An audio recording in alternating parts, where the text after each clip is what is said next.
ભારતીય જનતા પાર્ટીમાં રાજુ કરપડાની જોડાવાની વાતો વચ્ચે હવે કોંગ્રેસના નેતા કરશનબાપુ ભાદરકા સુરેન્દ્રનગર રાજુ કરપડાના નિવાસસ્થાને પહોંચ્યા હતા, જ્યાં તેમણે પાર્ટી સાથે થોડાક દિવસ પહેલાં રાજુ કરપડાએ છેડો ફાડ્યો હતો અને હવે તેઓ બંને રાજકીય રીતે હાલ જોવા મળી રહ્યા છે. તેને લઈને કરશનબાપુએ કોંગ્રેસમાં જોડાવા માટે તેમણે આમંત્રણ આપ્યું છે. જ્યાં થોડાક સમય પહેલાં વાત કરીએ તો પાલ આંબલિયા સહિતના કોંગ્રેસના દિગ્ગજ નેતાઓ છે તેઓએ પણ રાજુ કરપડાના સંપર્કમાં જોવા મળ્યા હતા. ત્યારબાદ હવે કરશનબાપુ ભાદરકા મેદાને આવ્યા છે. શું સમગ્ર મામલો છે, વિગતે વાત કરીએ.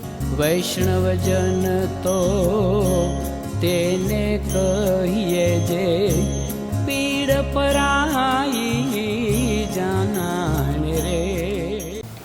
નમસ્કાર દર્શક મિત્રો, નવજીવન ન્યૂઝમાં આપનું સ્વાગત છે. આજથી થોડાક દિવસ પહેલાં ખેડૂત નેતા રાજુ કરપડા દ્વારા આમ આદમી પાર્ટી સાથે છેડો ફાડી દેવામાં આવ્યો હતો.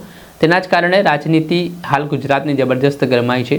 હવે રાજુ કરપડા કઈ પાર્ટીમાં જોડાવાના છે, કઈ પાર્ટીથી તેઓ પોતાના રાજકીય કારકિર્દી આગળ વધારવાના છે, તેને લઈને સવાલો ઉઠી રહ્યા છે. ત્યારે રાજકીય વિશ્લેષકનું માનીએ, પત્રકારોનું માનીએ તો રાજુ કરપડા આગામી સમયમાં ભારતીય જનતા પાર્ટીનું દામન થામી શકે છે. પરંતુ આ વાતમાં પણ રાજુ કરપડાના સમર્થકો કહી રહ્યા છે કે રાજુભાઈ કોઈ પણ પાર્ટીમાં જોડાવાના નથી. ખેડૂતો માટે હવે તેઓ આગામી દિવસોમાં જેવી રીતે પહેલાં લડત ચલાવતા હતા તેવી રીતે લડત ચલાવવાના છે. ત્યારે રાજુ કરપડાને કોંગ્રેસ દ્વારા પણ સંપર્ક કરવામાં આવી રહ્યો છે, તેમને પાર્ટીમાં સમાવવાના પ્રયાસો કરવામાં આવી રહ્યા છે. ને આ વચ્ચે આ રાજુ કરપડાના જૂના સાથી અને આ એક સમય આમ આદમી પાર્ટીમાં રહેલા બંને નેતાઓ જે છૂટા પડ્યા છે તેમાંથી કરશનબાપુ ભાદરકા જેઓ હાલ કોંગ્રેસના નેતા છે, તેઓ રાજુ કરપડાના નિવાસ સ્થાને સુરેન્દ્રનગર પહોંચ્યા હતા, જ્યાં તેમણે સંવાદ કર્યો. ત્યારબાદ તેમણે કોંગ્રેસમાં જોડાવા માટે આમંત્રણ આપ્યું, જેમાં તેઓ કહી રહ્યા છે કે ખેડૂતોના જે સળગતા પ્રશ્ન છે તેમાં હાલ કોઈ પ્લેટફોર્મ હોય તો કોંગ્રેસમાંથી તેમને મળી શકે છે.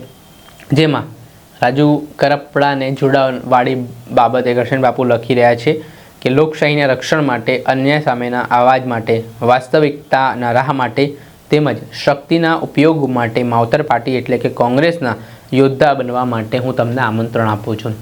ત્યારે હવે રાજુ કરપડા નક્કી કરશે તેઓ કોંગ્રેસમાં જોડાવશે કે પછી ભારતીય જનતા પાર્ટીમાં જે તેમની ચર્ચાઓ ચાલી રહી છે ત્યાં જોડાવશે. તે તમામ બાબતો પર હવે નિર્ણયો છે તે રાજુ કરપડાના હાથમાં છે.